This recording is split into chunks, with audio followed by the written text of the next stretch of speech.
Professor, listen, I know one of the big, we're going to talk today. There's really kind of the two biggest issues in getting this thing solved, even more than the nuclear stuff, is control of the Strait of Hormuz. How's that going to work out? And the issue in Lebanon, because that's point 1 and point 5 of the strait. Now, it turns out President Trump this morning is probably going to have a great relief to Tehran. They're going to really enjoy this one. He's going to take over control of the strait himself.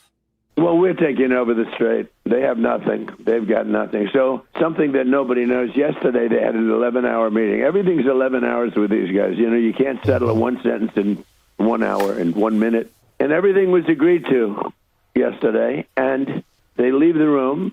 They call back and they say, we had to make a couple of changes. I said, changes? They got to make changes? We're not going to make changes. Always changes. They just, they're professional negotiators. That's all they are. I don't even call them good at it. They haven't gotten anything. They got nothing from me. We hit them very hard last night. But we had a deal. What nobody knows, we had a deal. It was a done deal. And then they broke it. They always break it. We've had 10 deals with these people, and we're gonna keep the strait, and we'll probably run it. We'll become the guardian of the strait, and we should be reimbursed for that. When we do that, we're going to be reimbursed because the other nations are very wealthy. They're on our side. The guardian angel of the strait is what he subsequently called himself. So obviously that's a big help for you. So he said a lot of things there. Let's take them. But what about this whole issue? First of all, even before the strait part, that there was a deal that had been done yesterday after 11 hours. And then those darn Iranians went back in and launched a missile at a ship. What do you say? Well, he's had many of these deals over the past few months, and he's always saying how the Iranians come to him and they express remorse or they are begging for a deal. But somehow during the past 4 or 5 months, we haven't had any pictures of him with any of these Iranians or between his people and the Iranians. So that will remain a mystery, I suppose, for the rest of my life. But I think obviously he expects the Iranians to be very happy that he will be taking over the Strait of Hormuz. It's a heavy burden for the Iranian people, so I'm sure that's something that he relishes. But it's not going to happen. The Iranians have shown their military capabilities during the 40 days of war, where the Americans and Israelis launched an illegal act of aggression against Iran, murdering children, murdering the leaders. And they outlasted the Americans in siege warfare, leading the global economy close to a cliff. And I think the MOU, which was signed, and many in Iran actually criticized the negotiators and say that they didn't get enough. But in the West and in the United States in particular, I think it was, and across the world, I think it was widely seen as a symbol of Trump's defeat in the war. So now Trump is undermining the deal. He's violating almost every single element within the deal. He has not released Iranian assets. The stolen assets are still being kept by the Americans in violation of the deal. The Israeli regime has not been forced to leave Lebanon or end the killing and the bombing. That's a violation. He has reversed the sanctions relief on Iranian oil exports, another violation. And he has also struck Iranian targets multiple times. He's expanded the sanctions regime. All of these are violations. And in addition to all that, he's created a corridor in the Strait of Hormuz that is a violation of Article 5 of the deal, because the Iranians are supposed to be in charge of the corridor during the period when the MOU is valid. And there's the very small issue of constantly threatening Iranian leaders and the Iranian people with death and destruction. That is a violation of the deal. So he's been busy violating all the elements of the deal.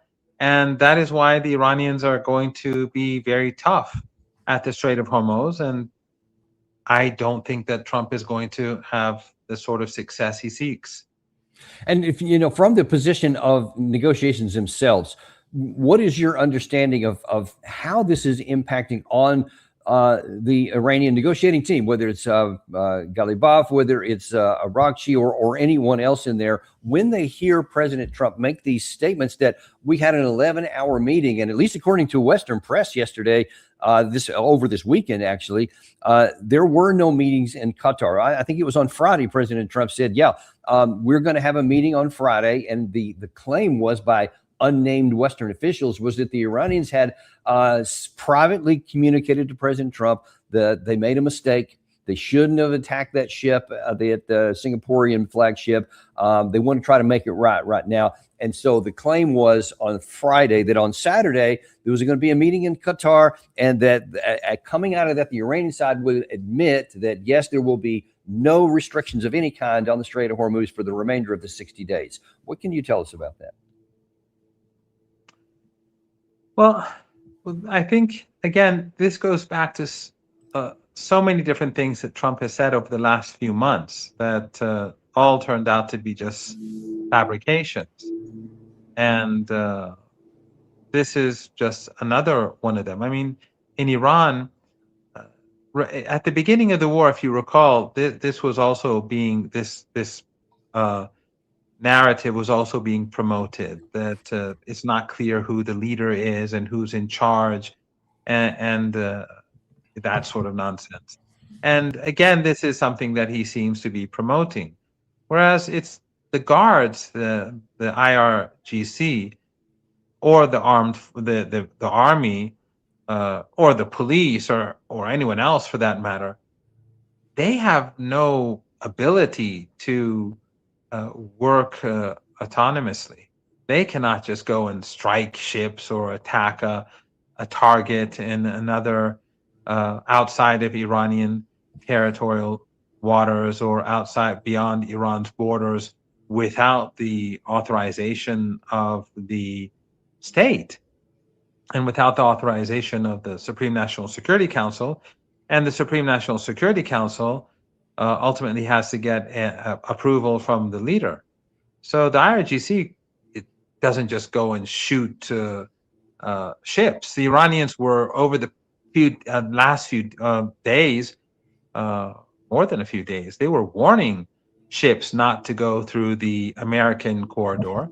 They were warning the Americans not to do this. They had, I think, before this, hit ships with drones, not heavy drones, but as warnings to prevent this from happening. So ultimately, by striking this ship and then subsequently other ships, I think it was clearly in line with their policies that were being pursued beforehand. The Iranians know that the Americans have been violating all of these different elements of the MOU, as I pointed out. And what the Americans also wanted to do was to undermine Iran's authority over the Strait of Hormuz in order to take away Iran's leverage. And so if the Americans had succeeded, if Trump had succeeded in taking away Iran's leverage in the Strait of Hormuz and then refrained from carrying out his obligations, then he would effectively have the upper hand. And that's why the Iranians are not going to allow him to have the Strait of Hormuz, and they're more than willing to go back to war and all-out war in order to make sure that he does not have control over the Strait. So what happened over the past few days is in line with Iranian policy, and it's clear why they did this. They know that Trump is trying to undermine Iran, and he has undermined the MOU, and the Iranian negotiators know that there is no option but to make sure that the corridor remains firmly in the hands of the Iranians. But you know, here's what is puzzling to me, because you can wordsmith from the American side. You can wordsmith things all day long. You can have the Central Command claim that the Strait of Hormuz is open and traffic is flowing, that President Trump is going to take over the Strait of, et cetera. That you violated the MOU, not us. We didn't violate the MOU in paragraph 5, et cetera. You can say all that. But when you claim that on top of all that, that the Iranians were engaged in 11-hour negotiations that apparently they weren't, that didn't even exist, and that they agreed 10 times to an agreement, and then they never did, then where does that leave the Iranian negotiating team? Because if you're watching all that and you're like, that's total fiction, none of that stuff even happened, then upon what basis do you actually meet sometime, whether in Qatar or Turkey or anywhere else, and say, all right, well, let's have a negotiation? Because, correct me if I'm wrong, but you would still prefer, the Iranian side would still prefer to get the unfrozen assets relief, would prefer to get the sanctions relief reimposed, et cetera, and would like to get to a point to where this whole 60-day period ends in something, so that you can get to even talking about an end of war term with the negotiations. It seems like that's what you would want, but how do you get there in this environment? Absolutely. I mean, if Trump had just carried out his obligations and the ones that I explained a few minutes ago, instead of violating all of them, the Iranians would have been obliged to normalize the flow of ships by the end of the first month. And so, as right now, as we speak, the number of ships that would be traveling through the Strait of Hormuz would be gradually increasing. And then by the end of the first month, it would return to what it was before the war began. And a lot of the economic ills that the world is about to experience as a result of these shortages, and it's not just crude oil, as you know better than I, it is all of the petrochemical products and the helium and the fertilizers and all that are missing from the oil market, and the shortage is accumulating. So he's basically shot himself in the foot, and I think it's for two reasons. One is probably personal, his ego, his hubris, arrogance, and the second is most probably, I'm quite sure that it's the Israeli regime, the Zionist lobby, the same forces that brought Joe Kent to put his to resign, and the same forces that kept you out of power. But that's another story, I suppose. So let's take a look at where that leads now. Actually, before I get there, back to your negotiating team. When they see all this stuff and when they read all this stuff about meetings that allegedly didn't happen, how do they then go to the next meeting? Will they go to the next meeting if there is one requested, an actual meeting? No. The Iranians have said that they're not going to negotiate anymore with Americans until Trump changes his policy and implements the MOU. Now, to be fair, Trump isn't the first U.S. president who violates his commitments. All of the different experiences that the Iranians have had with U.S. leaders post-revolution have been bad. And the United States has always violated its commitments. The most important and the most famous of them all, of course, is the nuclear deal, the JCPOA. And Obama, as soon as the deal was signed, he began violating it. And the violations grew and grew until Trump became president. And then Trump, of course, ultimately tore up the deal. But so this is not unique. But Trump is, I think, he takes this a big step further, in that he simply cannot be trusted at all. He'll just lie. He'll make up stories. He'll fabricate events. He'll say anything. He'll change it 2 hours later, and he'll be able to get away with it. His base will ignore it. The Western media, when it comes to Iran, they won't be that critical of him because of their hatred and contempt for Iran. So they'll sort of go with it, although they may criticize him for miscalculations, but they won't condemn him for the war of aggression, or they won't condemn him for the killings of Iranians or anything like that. But The only correct me thing if I'm wrong. really that It sounds to me like just one final point. sure, The, sure. the, the Go ahead. only thing that, because I should have responded to your question sooner, the only thing that is important for the Iranians, because of what you asked earlier, is results. In other words, a handshake doesn't mean anything. Promises don't mean anything when it's the Americans. The only thing that the Iranians seek are results on the ground.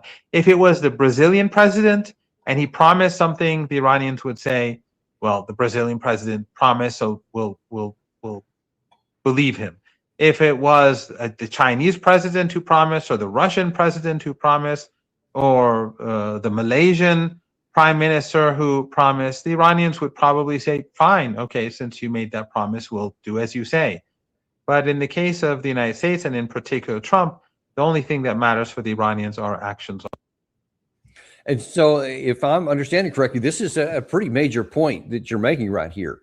If I'm understanding correctly, and you tell me where I'm off in here, unless the sanctions are again withdrawn, unless the frozen assets are put into place, and unless, and we'll talk about this in detail in just a second, unless the Israelis withdraw from Lebanon, there won't be any negotiations from the Iranian side. Is that accurate? That's right. They have to take real steps to have all of these implemented, not just promises or meaningless movement. They have to see the facts on the ground change. And since the United States under Trump is violating all of their commitments except for one, and the only reason why they're not reimposing a siege is because of the potential economic crisis that would ensue, because the 4 months of energy shortages that the world has confronted has not been resolved. The shortages still exist, and it took us 4 months to get to where Trump claimed the United States was 4 weeks away from finishing its energy supplies. So we must be more or less 4 weeks away. So if there's another war, if there is conflict, if there's all-out war, then we'll get to that cliff, not just the United States, but the world, much sooner than 4 months. It'll probably take 4 weeks, or give or take a week or two.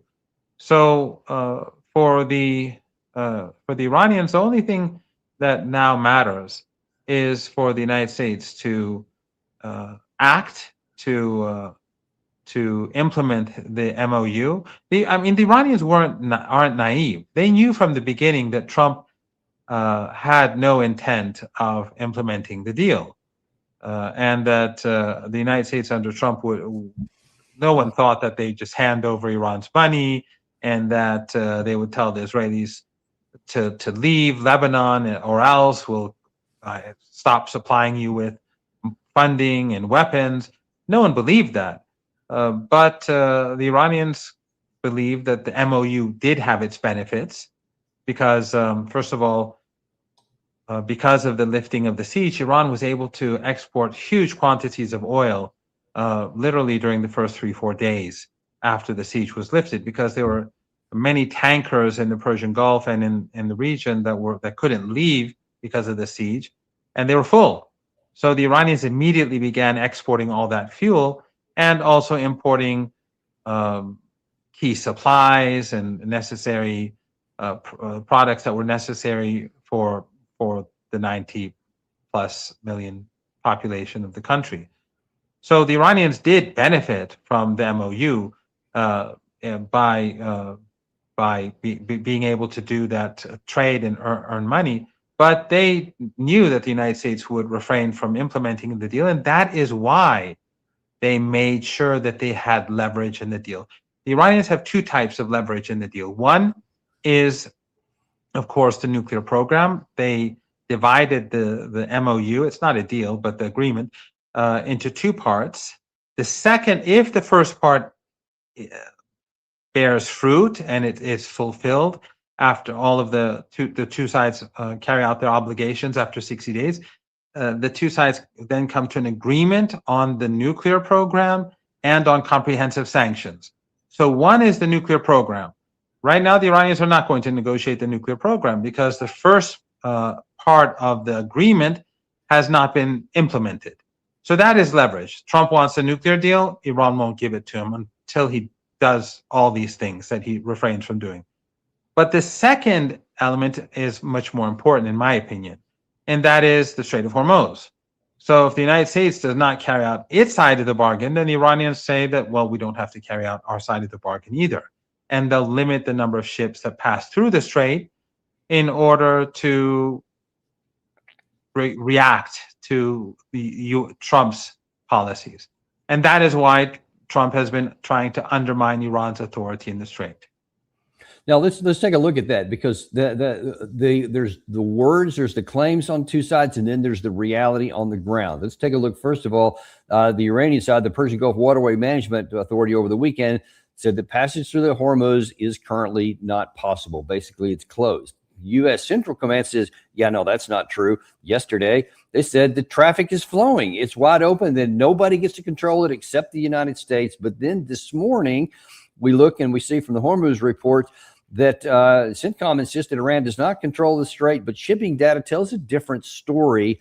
Fewer than 5 merchant vessels completed the transit, the lowest in 5 weeks, all via Iran's northern route. The U.S.-backed Omani corridor has been completely abandoned, despite the presence of 2 aircraft carriers in the region. Now, that issue about the aircraft carriers coming in was allegedly supposed to put more pressure on Iran and to make them back down. Now, there have been 3 rounds of these tit for tats here since, I think, the 7th of July. And there was supposed to be a message to Iran that if you attack any of these ships going through the southern corridor, there's going to be a price to pay. But Iran keeps shooting back their own price and then never stops controlling traffic in that Omani corridor. Is that going to change, or will they continue to have control of it? No, Iran will definitely continue to have control.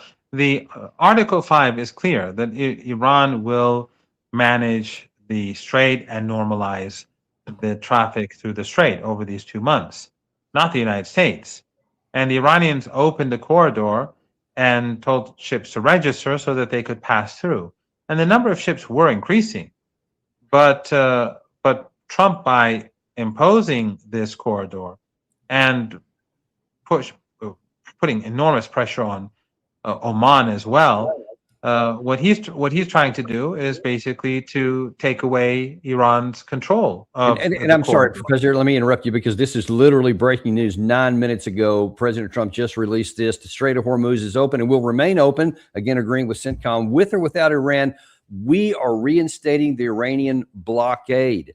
So he's now saying that that's going to be, so now basically the whole thing's shut. Iran said that the strait was closed except for their authorization, and now Trump has reinstated the Strait of the blockade. Let's see, the rest of it. He said the USA will be, from this point forward, known as the guardian of Hormuz Strait, but as such, as a matter of fairness, will be reimbursed the rate, whatever. That's a bunch of nonsense. What do you make of this? The blockade is back on you now. So what is that going to mean for Iran?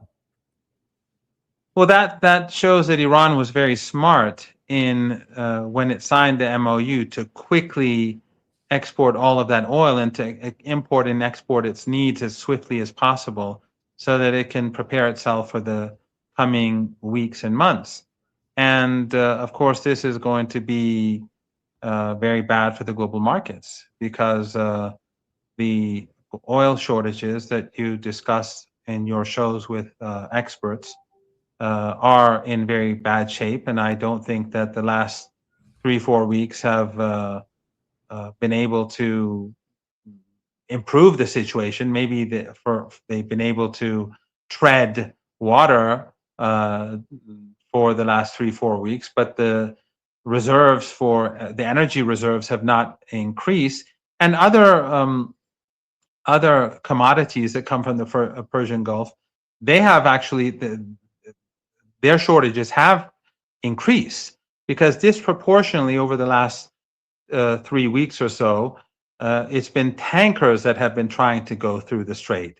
And so other products have not been able to pass through as much as tankers. So while it comes to global energy supplies, the situation may have not gotten worse, during the last 3 weeks or so, or 4 weeks. I don't know exactly how long it's been.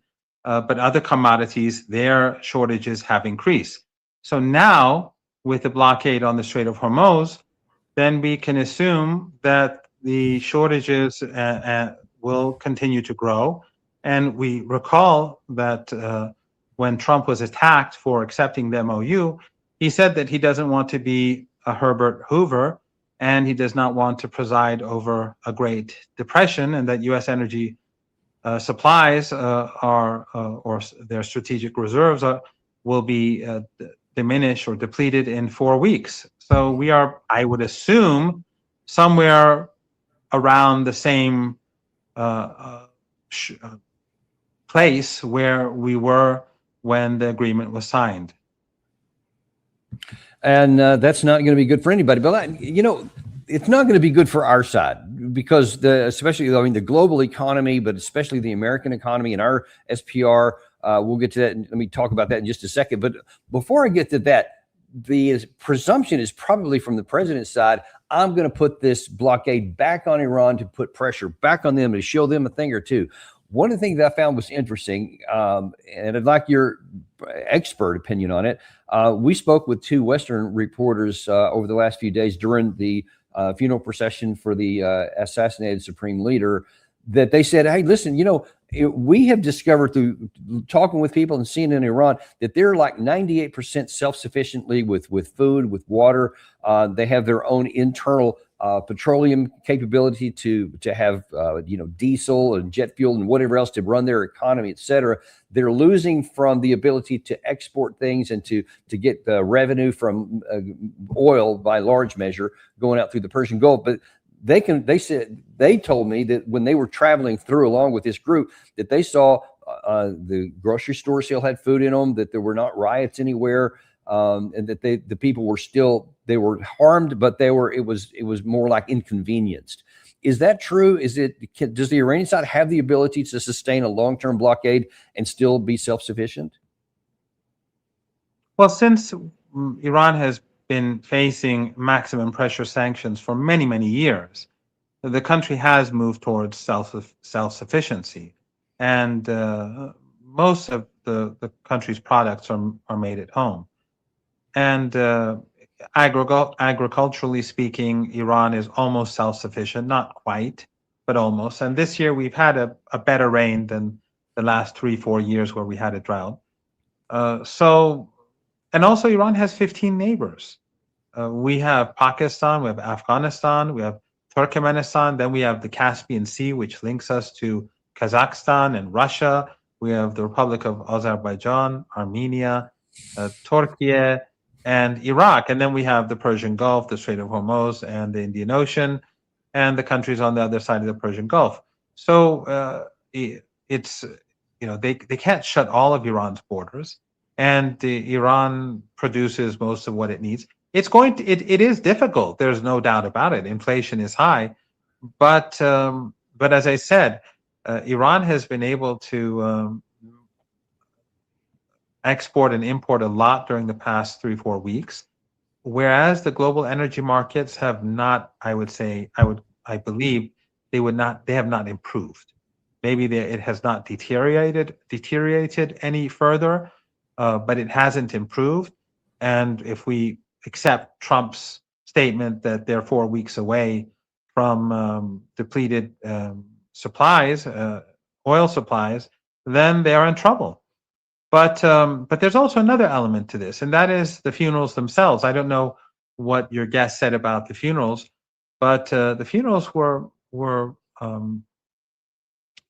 unique. In human history, I don't think we've had such gatherings. In Tehran, up to 15 million people participated. It took me hours to get there. I participated, but like some of my family members couldn't go, those who had little children or those who were old, because it was just so difficult. 35 degrees Celsius. When I got there, I had to walk for hours, and then it took 2 hours at least for me to get home. I slept after that out of exhaustion. And the crowds were stunning. and they were carrying flags. I didn't carry a flag; it was just too much for me. I'm too old for that. But the dedication of the people and the outpouring of emotions was unbelievable. And then the proceeding, the funeral went to the holy city of Qom, where millions gathered there. Then it went to Iraq. Many millions went to the two holy cities of Najaf and Karbala. And then finally, in his resting place in the holy city of Mashhad, you saw, I don't know how many millions of people just went into the city from surrounding provinces, but it was beyond belief. So you have this enormous support and very deeply felt support and anger towards the United States. So you have an armed forces that was basically able to hold its own against the superpower and its allies and proxies for 40 days. It was able to survive siege warfare, and ultimately Trump accepted the MOU, and now they've been able to export oil, import their needs, bring tens of millions of people to the streets, rebuild their damaged military installations. I don't see how Trump can defeat Iran. You know, it's interesting, Professor. You mentioned a second ago. I think Gary was able to scurry it up here. When President Trump signed the MOU on the 17th of June, he took a lot of heat from some of his warlusters here on this side of the Atlantic, who didn't want any kind of a deal. They said, no, let's just keep the pressure on. And when explaining why he did, he said this. If we keep bombing, those ships won't be going. And you're talking about 500, 600, 700 million dollars a day. It's a lot of money. A lot of money. That's why the world is okay. It's liquid. It's fine.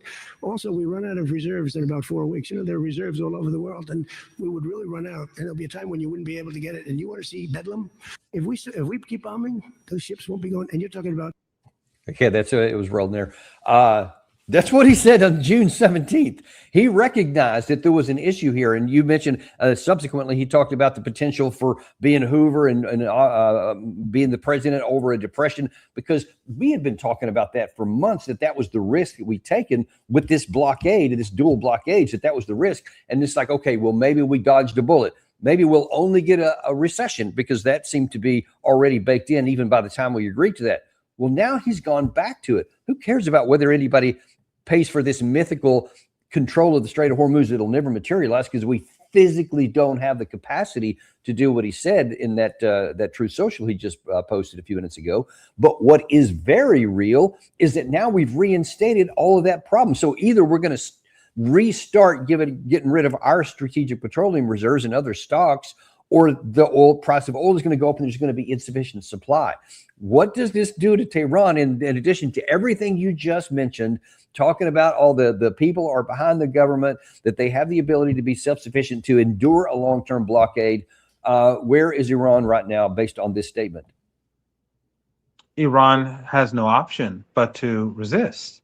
And at the moment, you have this brewing crisis between Saudi Arabia and Yemen, because a civilian airliner from Iran, which was flying to the capital of Yemen, Sana'a, today, just hours ago, as you know, was about to land when the Saudis bombed the airport, the international airport. And Yemen has said that they're going to retaliate. So you have a potential crisis brewing between Saudi Arabia and Yemen. And then the Americans want to block the Strait of Hormuz.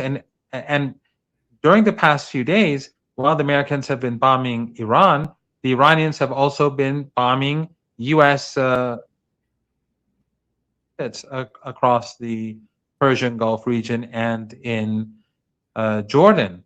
And one of the things that the Iranians have been focusing on is electronic warfare capabilities, radar systems.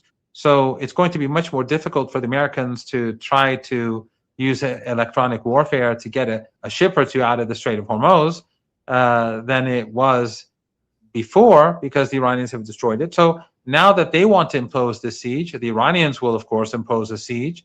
And that means that nothing will be going from the Strait of Hormuz.